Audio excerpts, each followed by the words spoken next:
Frères et sœurs, bonsoir. Aujourd'hui, je suis là pour vous présenter le thème, c'est-à-dire la deuxième prescription du Seigneur Jésus-Christ, qui est la conversion digne de son nom.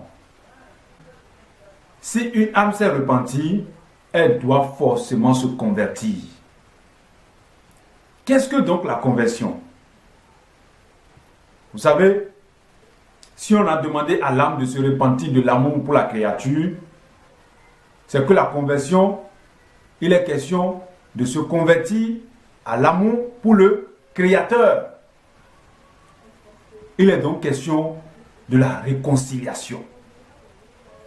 L'âme doit se réconcilier à son Créateur.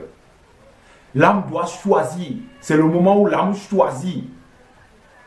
Ce n'est pas elle a le désir de choisir. Maintenant là, elle choisit de tout son cœur servir rien que le Seigneur Jésus-Christ.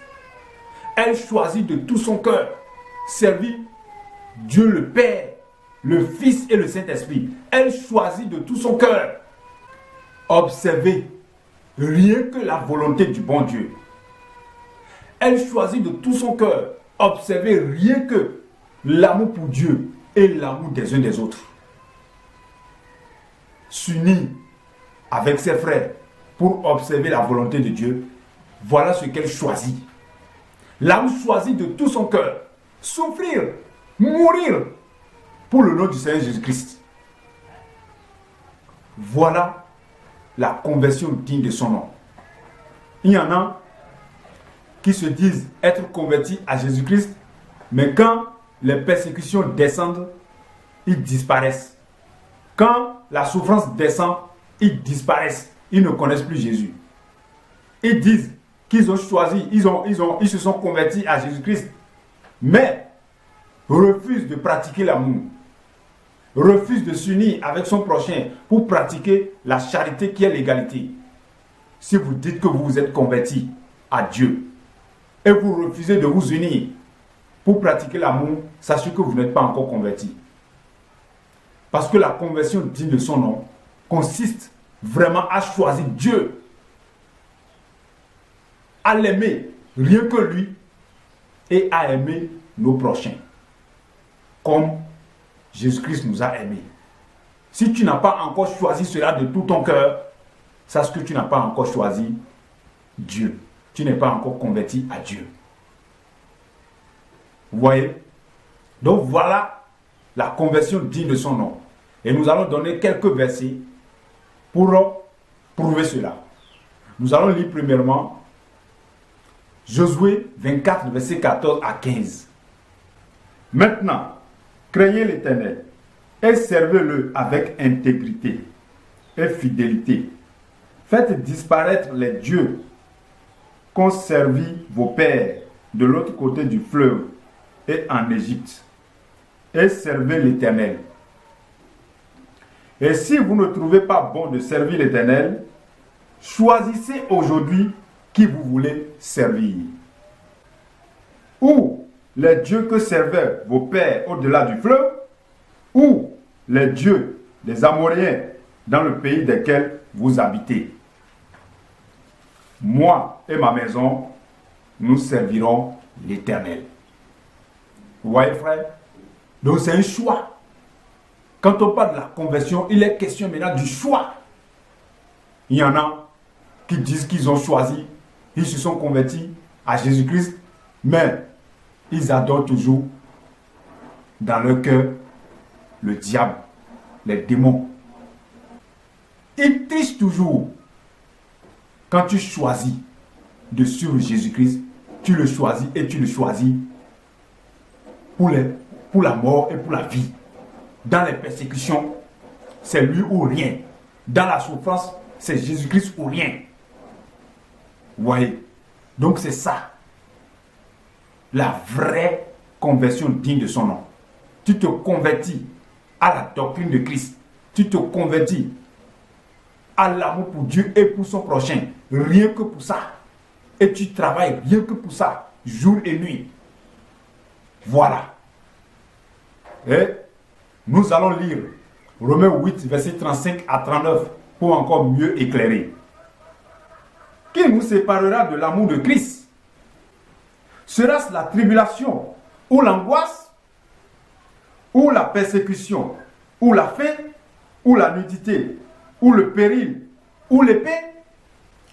Selon qu'il est écrit, c'est à cause de toi qu'on nous met à mort tout le jour, qu'on nous regarde comme des brebis destinées à la boucherie. Mais dans toutes ces choses, nous sommes plus que vainqueurs par celui qui nous a aimés.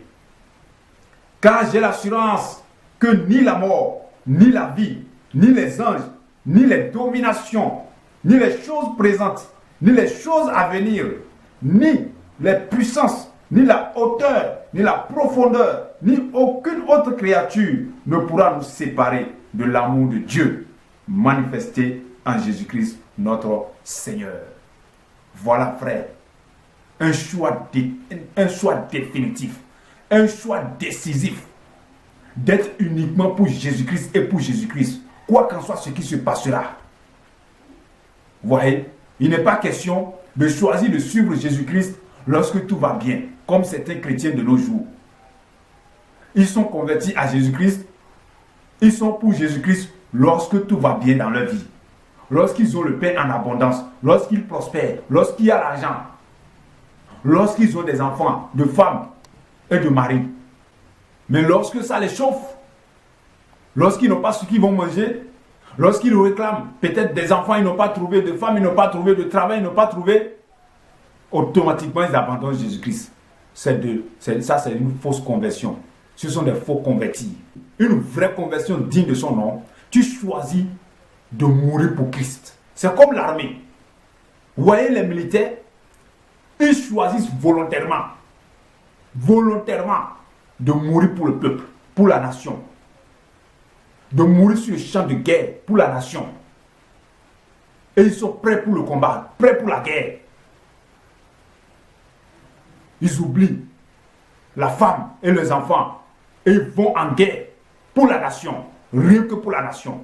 C'est ça, une conversion digne de son nom. Est-ce que vous voyez? Nous allons lire 2 Corinthiens 5, le verset 18 au verset 20. Et tout cela vient de Dieu, qui nous a réconciliés avec lui par Christ, et qui nous a donné le ministère de la réconciliation. Car Dieu était en Christ, réconciliant le monde avec lui-même, en n'imputant point aux hommes leurs offenses. Et il a mis en nous la parole de la réconciliation.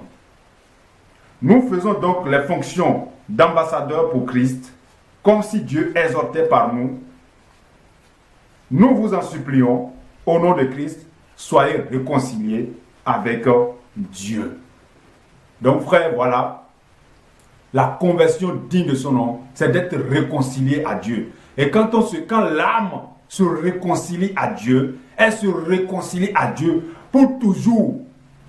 Dans le feu, tu es réconcilié à Jésus-Christ. Dans l'eau, ton âme est toujours avec Jésus-Christ. Dans la souffrance, dans les persécutions, dans la faim, dans la nudité, ton âme est toujours réconciliée à Jésus-Christ et à Jésus-Christ. Voilà la conversion digne de son nom. Il y a beaucoup de choses à dire là-dessus. Il y a plein de versets pour confirmer encore cela, pour mieux éclairer. Mais le résumé, c'est ça que je vous ai présenté. Je vous dis donc infiniment merci. Restez toujours en contact pour recevoir la prochaine prescription. Merci et à bientôt.